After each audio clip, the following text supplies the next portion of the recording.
Namaste everyone, welcome to another fitness video. This time is going to be about supplements and we are going to talk about what works, what does not work and what can give you the best bang for your buck. Yeah, cost versus benefit, best bang for your buck. We are going to talk about supplements for both men and women, and whatever I'm going to say is going to be based off on my own personal experience, stuff that I've tried and I know kind of works, and also there's scientific evidence to back it up. And also I'm going to try to talk about a few particular supplements which do not work and have no scientific backing as to them working in the human body. If you're wasting money on them, hopefully after watching this video, you'll stop doing that. First of all, I just wanted to put this out there that supplements are not the end-all solution to either building muscle or losing fat. Whatever you're trying to achieve, you have to work on your health on a wholesome level. Overall, you have to work on your diet and your training or your lifestyle or your habits, because those are the things that make up your health. The supplements are only supposed to give you a little bit of a push or an extra edge or something like that. Do not fall into fads or do not start believing things like this supplement helps you build muscle or this supplement helps you lose fat, because I'm not saying that they do not work at all, but all supplements work only up to a certain degree. There is no supplement that can really just eradicate all your fat or build you a ton of muscle in one fucking week, because only steroids can do that, and that is something that you don't want to be messing with. That's a completely different topic. But if you're talking about supplements, they are just going to give you a little bit of a performance boost or give you a little bit of an edge. Let's talk about protein. A lot of people ask me that which protein should I buy, and is protein a healthy supplement? First of all, realize this, that protein is not a supplement, all right? Protein is food. It's one of the three basic macronutrients: carbohydrates, fats, and protein. That's what makes up food. If you're falling short of protein in your diet, because let's say either you're a vegan or if you're in India, you probably have a vegetarian based diet, or if you're somebody who doesn't consume a lot of meat or fish, then you might fall short on protein, and you can buy protein powder, which again is food. It's made from most probably milk, because it'll be whey, or if it's a vegan protein powder, it'll be made from green peas or rice or some vegan source like that. You can supplement with protein to hit your food requirements. Overall, it's not really a supplement, so let's not worry about that. Second, yes, it is not unhealthy, all right?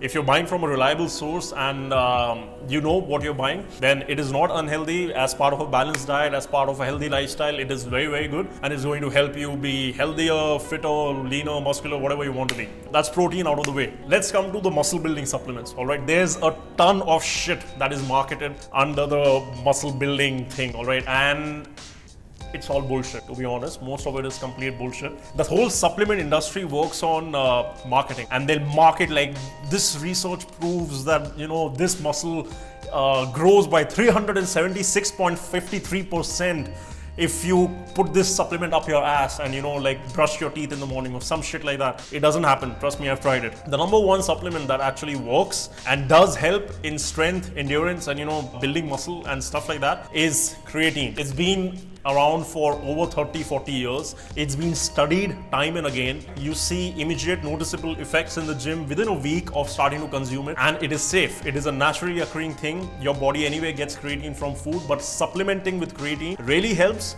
for endurance athletes, for strength athletes, for all kinds of people who are trying to achieve some results in the gym. The way it works is it helps you in regenerating your ATP stores, and ATP is the primary source of energy in the muscle, in your mitochondria, if I'm not wrong. ATP is adenosine triphosphate, and when it gets used, it loses one molecule or something of phosphate, and it becomes adenosine diphosphate. And the creatine basically helps you regenerate the whole thing by giving back a phosphate molecule and converting it back into ATP. Some shit like that, I don't know, but yeah, it works, all right? Men, women, everybody can benefit from it. Your weight might increase a little bit because you will start retaining water because of creatine. It's completely fine. It's not fat, all right? It's just water weight. So don't worry about that, and you will notice very good effects in the gym. Second, the best thing about creatine is it's the cheapest, probably one of the cheapest supplements around. It is cheap, it is affordable, and it's easily available. I don't think it's banned in any country or any place. So it delays your exhaustion, helps you in regenerating your energy stores and pushing out a few extra reps or running a little bit longer. That's the only muscle building supplement I'm going to talk about because it really works for everybody. It actually gives you measurable results compared to all other things that are,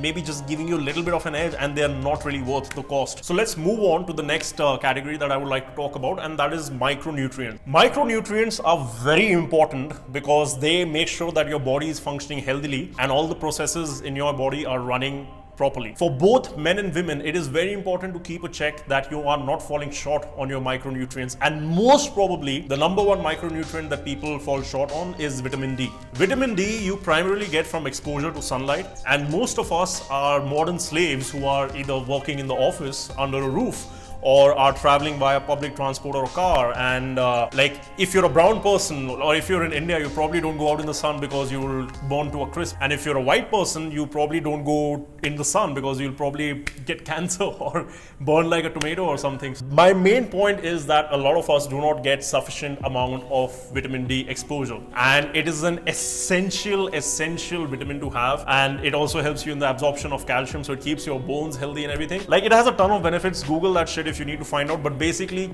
make sure to know that your vitamin D is not falling short. If you're really worried about it, you can get a test done, like a blood test. But if you don't want to spend money, what you can do is you can put your daily food that you eat into an online nutrition calculator, let's say, such as there's nutritiondata.com. You can put it over there, whatever you eat each and every day, and it'll tell you how much of each micronutrient, macronutrient you're getting. And if you're falling short, it'll tell you, and it'll also suggest foods that you can have to, let's say, increase your vitamin D uptake if you're falling short on vitamin D. I kind of got carried away with vitamin D, but basically it is a very important thing, and it really leads to a lot of problems in a lot of people when they come to us, and we find out that it's basically that they're falling short in that's why they're feeling either lethargic or low energy, or they don't have concentration.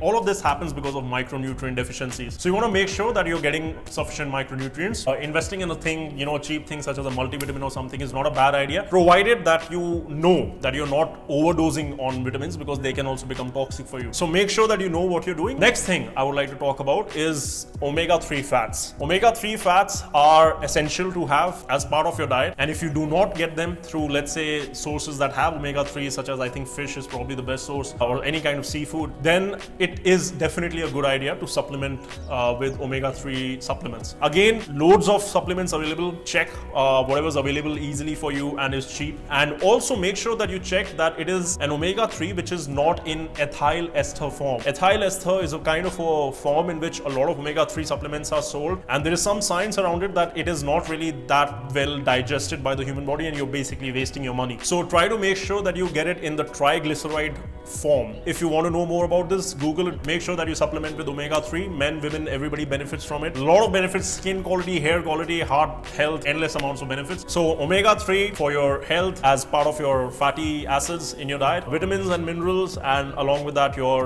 creatine for muscle building. Another thing I would like to talk about is iron, and I would like to talk about that specifically for women. Women tend to lose a lot of iron through either menstruation or, they generally also have lesser iron, I think, in their blood. I think their bone density is also lesser, so the vitamin D will help.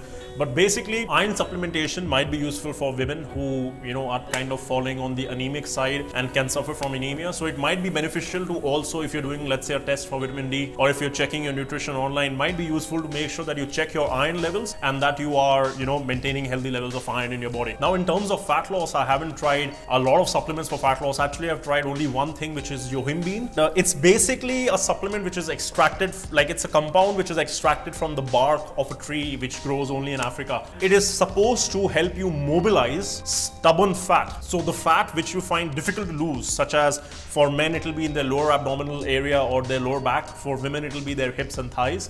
Yohimbine is supposed to free up your fatty cells more, and it's supposed to make it easy to use those fatty cells for energy production in your body. So that is the quoted benefit of Yohimbine. Does it work or not? I don't know for fat loss if it works or not, but as a guy, I'll tell you what it works for, and it is for erections. It gives you more erections each and every day, and along with that, it reduces your refractory period between your sex sessions. So if you're somebody like me who's a sexual powerhouse,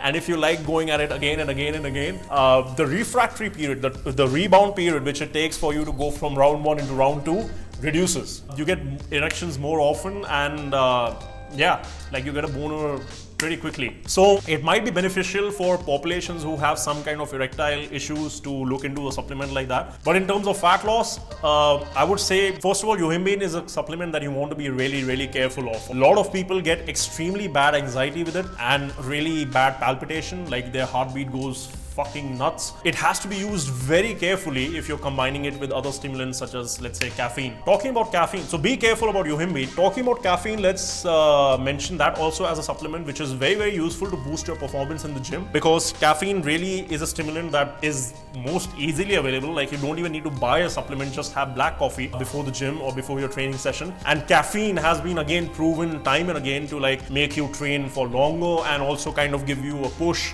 and overall just make you feel more alert, more fresh. I mean, you probably are used to drinking coffee anyway, most of you guys out there. You can use coffee or caffeine intelligently in the gym, and if you do not want to buy a supplement of caffeine, instant coffee powder, like the stuff which is very cheap, I think per gram of coffee it has around 30 mg of caffeine. And if you're a healthy adult male, you want to aim for around anywhere between 150 to 200 250 max mg of caffeine in one dose. But again, I'm no doctor, so check this shit out for yourself. You can get it from around 6-7 grams of instant coffee powder in your cup. So if you've got a food weighing scale, use caffeine, get strong, all right? Caffeine and kilos, that should be your motto in the gym. So these are a few supplements, guys, that I have tried personally and they work. And now I'm going to talk about a few that I have spent loads of money on and came to find out that they actually don't work.